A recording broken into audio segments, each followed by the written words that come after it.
Experts की specific recommendation भी ले लेते हैं। विशाली, आप आज यहाँ से एक बाउंस बैक एक्सपेक्ट कर रहे हैं, तो क्या आप लॉन्ग के ट्रेड्स लेंगी? कौन से स्पेसेस से होंगे?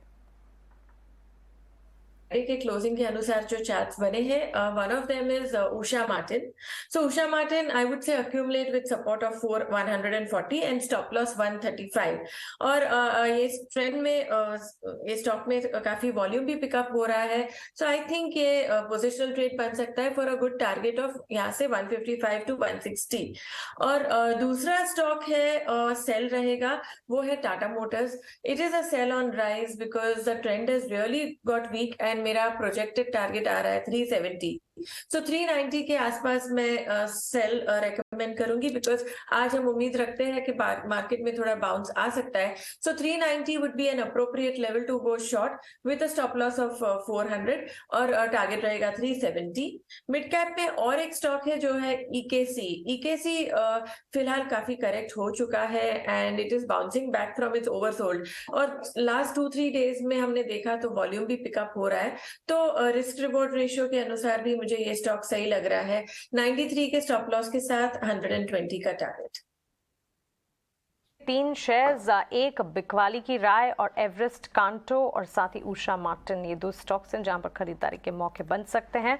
11% की तेजी एवरेस्ट कांटो के स्टॉक ने दिखाई थी यहां फ्राइडे सेशन में. और Tata Motors sell calls initiate करने की राय, एक बार 390 तक के टारगेट्स इनफैक्ट टाटा मोटर्स में अगर नजर आते हैं तो उन स्तरों पर. और उम्मीद है भी कि आज एक बढ़त दिख सकती है क्योंकि एक न्यूज़ फ्लो है. दिल्ली ट्रांसपोर्ट कॉरपोरेशन को इलेक्ट्रिक बसेस सप्लाई करने की यहाँ पर कंपनी को एक डील मिली है जिसके चलते 390 तक हल्का सा बाउंस दिख सकता है. उन बाउंस पर बिकवाली की रणनीति यहाँ पर वैशाली की तरफ से. कुछ आप बताइए, ट्रेडिंग आइडियाज आपने कौन से स्पॉट किए हैं आज?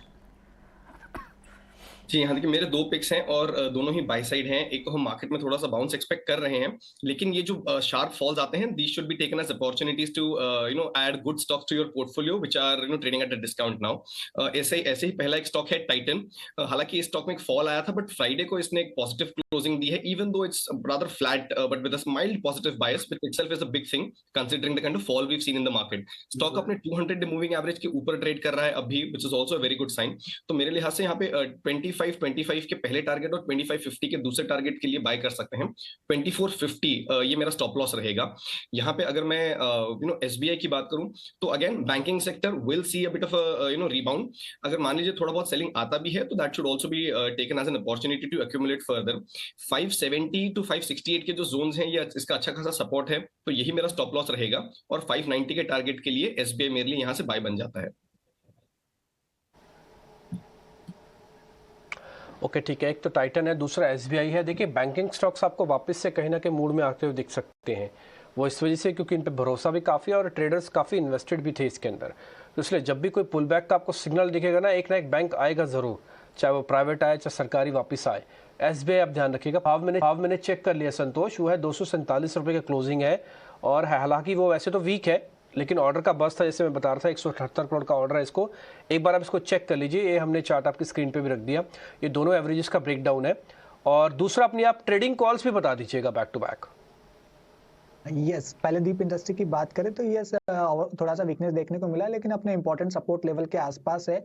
234-35 का एक अच्छा सपोर्ट है, इसका 200 दिन का मूविंग एवरेज भी है, तो वहां पे हो सकता है सपोर्ट ले. तो कोई रिस्क लेना चाहे तो 230 के स्टॉप लॉस से खरीदारी कर सकता है. ऊपर में अगर बाउंस बैक आता है तो 270 तक के लेवल देखने को मिल सकते हैं. स्टॉक्स की बात करें तो मैंने 3 स्टॉक्स लिए हैं लेकिन मेरा व्यू आज के इंट्राडे के लिए नहीं रहेगा. मेरा व्यू रहेगा 8 से 10 दिन की होल्डिंग के हिसाब से. वो स्टॉक्स मैंने चूज किए जो अपने हाई से अच्छा करेक्ट होकर अपने इंपॉर्टेंट सपोर्ट लेवल के आसपास बैठे हुए हैं और यहाँ पे काफी अच्छा रिस्क रिवॉर्ड बन रहा है. पहला स्टॉक मेरा एमी ऑर्गेनिक्स है. इस स्टॉक की बात करें तो ये काफी अच्छा एक्यूमुलेशन बना रहा है एक स्ट्रॉन्ग बेस बनाने के बाद. और जब मार्केट में बहुत सारे स्टॉक्स अपने सारे मूविंग एवरेजेस के नीचे स्लिप हो गए, ये अपने सारे मूविंग एवरेजेस के ऊपर ट्रेड कर रहा है. और फ्राइडे के ट्रेडिंग सेशन में भी इसमें अच्छे वॉल्यूम बेस्ड एक्टिविटी देखने को मिली थी, तो यहाँ पर खरीदारी करना चाहिए. जो यहाँ पर टारगेट रहेगा मेरा 1077 रुपए का और स्टॉप लॉस रहेगा 935 रुपए का. मेरा दूसरा स्टॉक है सेफ्लर इंडिया. ये स्टॉक भी एक क्वालिटी स्टॉक्स है कैपिटल गुड स्पेस में. इसमें एक अच्छा रनअप देखने को मिला था. स्टॉक कुछ दिन पहले 4000 रुपए के आसपास मिल रहा था. अब एक हेल्दी करेक्शन के बाद अपने 200 दिन के मूविंग एवरेज के सपोर्ट पर बैठा है, तो यहाँ पर रिस्क रिवॉर्ड काफी फेवरेबल बनता है, तो इसको अपने पोर्टफोलियो में डेफिनेटली ऐड करना चाहिए। यहाँ पर 3100 के इमीडिएट टारगेट देखने को मिल सकते हैं, 2590 का स्टॉप लॉस रहेगा। मेरा लास्ट स्टॉक है KEI इंडस्ट्री। इस स्टॉक की भी बात करें तो ये भी एक कैपेक्स थीम को प्ले करने का बहुत अच्छा स्टॉक है। इसमें फ्राइडे के ट्रेडिंग सेशन में अच्छा हेल्दी गिरावट देखने के बाद लोअर लेवल से अच्छी रिकवरी आई थी और अपने 200 दिन के मूविंग एवरेज पर आके इसने kind of hammer candlestick pattern बनाया है। पिछले 3-4 बार ऐसा देखा गया है कि जब भी अपने 200 दिन के मूविंग एवरेज के आसपास आया, वहां से एक अच्छी बाइंग देखने को मिली है, तो यहाँ पे खरीदारी करना चाहिए। यहाँ 1500 का टारगेट रहेगा और 1350 रुपए का स्टॉप लॉस रहेगा। KEI इंडस्ट्री, शैफलर इंडिया और एमी ऑर्गेनिक सारे बाय के ट्रेड आज दे रहे हैं आप। ठीक है, ये तो रही हमारी स्पेसिफिक रिकमेंडेशन हमारे एक्सपर्ट की तरफ से। अब कुछ स्टॉक्स